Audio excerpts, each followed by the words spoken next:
దేశానికి కంప్యూటర్ను పరిచయం చేసిన రాజీవ్ గాంధీ విగ్రహాన్ని ఆవిష్కరిస్తే బీఆర్ఎస్ నేతలు రాజకీయం చేస్తున్నారని రేవంత్ రెడ్డి ఆగ్రహం వ్యక్తం చేశారు. రాజీవ్ గాంధీ లేకపోతే కేటీఆర్ ఐటీ మినిస్టర్ అయ్యుండేవారా అని ప్రశ్నించారు. కనీసం ఆయనకు ట్విట్టర్ అకౌంట్ ఉండేది కాదని సెటైర్ వేశారు. ఐటీ రంగంలో భారత్ అగ్రగామిగా ఉంటుందని ఏపీ సీఎం చంద్రబాబు అన్నారు. ప్రతి 4 ఐటీ నిపుణుల్లో తెలుగువారే ఉండడం సంతోషమని తెలిపారు. రాష్ట్రంలో ఉత్తమ పారిశ్రామిక విధానాలు అమలు చేస్తామని హామీ ఇచ్చారు చంద్రబాబు.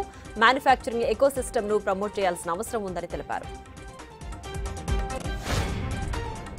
అక్టోబర్ నుంచి కొత్త రేషన్ కార్డులకు దరఖాస్తులు స్వీకరిస్తామని మంత్రి ఉత్తమ్ కుమార్ రెడ్డి తెలిపారు. ప్రస్తుతం 89.96 లక్షల రేషన్ కార్డులున్నాయని, కొత్తగా రేషన్ కార్డులు, హెల్త్ కార్డులు విడివిడిగా అందిస్తామని తెలిపారు.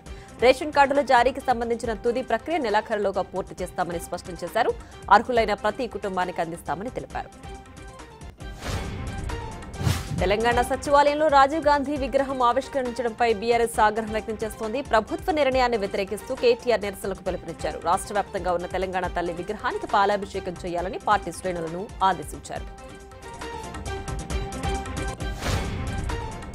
ప్రకాశం బరాజు దగ్గర బోట్ల తొలగింపు ప్రక్రియ కొనసాగుతోంది. పైన ఉన్న 2 బోట్లలో నీళ్లు నింపి కింద ఉన్న బోట్లను విశాఖ, కాకినాడ నుంచి వచ్చిన స్పెషల్ టీమ్స్ లాక్ చేస్తున్నాయి.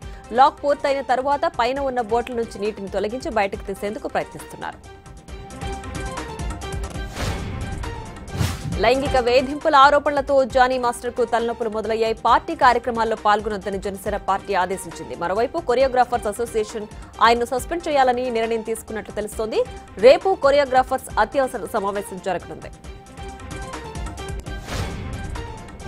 విశాఖ రాయ్పూర్ వందే భారత్ రైలును కేంద్ర మంత్రి రామ్మోహన్ నాయుడు ప్రారంభించారు. ఈ నెల 20 నుంచి రెగ్యులర్ సర్వీస్ గా విశాఖ రాయ్పూర్ వందే భారత్ ట్రైన్ తిరుగుతుందని చెప్పారు. పూర్తిగా గిరిజన ప్రాంతాల్లో నడిచే వందే భారత్ ఎక్స్ప్రెస్ ఇది అని తెలిపారు. పార్వతీపురంలో స్టాప్ ఏర్పాటు చేశామని అన్నారు. ఢిల్లీ సీఎం అరవింద్ కేజ్రీవాల్ రాజీనామాకు సిద్దమయ్యారు. రేపు సాయంత్రం 4:30కు లెఫ్టినెంట్ గవర్నర్ వీకే సక్సేనాను కలవనున్నారు. కేజ్రీవాల్ తర్వాత సీఎం ఎవరనే దానిపై ఆయన నివాసంలో పార్టీ నేతలతో చర్చించారు. ముఖ్యమంత్రి రేస్లో కేజ్రీవాల్ భార్య సునీత, మంత్రులు అతిషి, గోపాల్ రాయ్, సౌరభ్ భరద్వాజ్, కైలాష్ గెహ్లోట్ పేర్లు పరిశీలనలో ఉన్నాయి. ఖైరతాబాద్ గణేష్ నిమజ్జనానికి ఏర్పాట్లు చకచకా జరుగుతున్నాయి. 9వ రోజు పూజలు అందుకున్న మహాగణపతిని రేపు హుస్సేన్ సాగర్ లో నిమజ్జనం చేయనున్నారు. 40 టన్నుల బరువు ఉన్న ఖైరతాబాద్ మహాగణపతి విగ్రహాన్ని హుస్సేన్ సాగర్ క్రేన్ నెంబర్ 4 వరకు తీసుకువెళ్లడానికి భారీ ట్రాలీని సిద్ధం చేస్తున్నారు. హైదరాబాద్ లో గణేష్ నిమజ్జనాల సందర్భంగా మెట్రో రైలు అధికారులు కీలక నిర్ణయం తీసుకున్నారు. రైళ్ల సమయం పొడిగిస్తున్నట్లు ప్రకటించారు.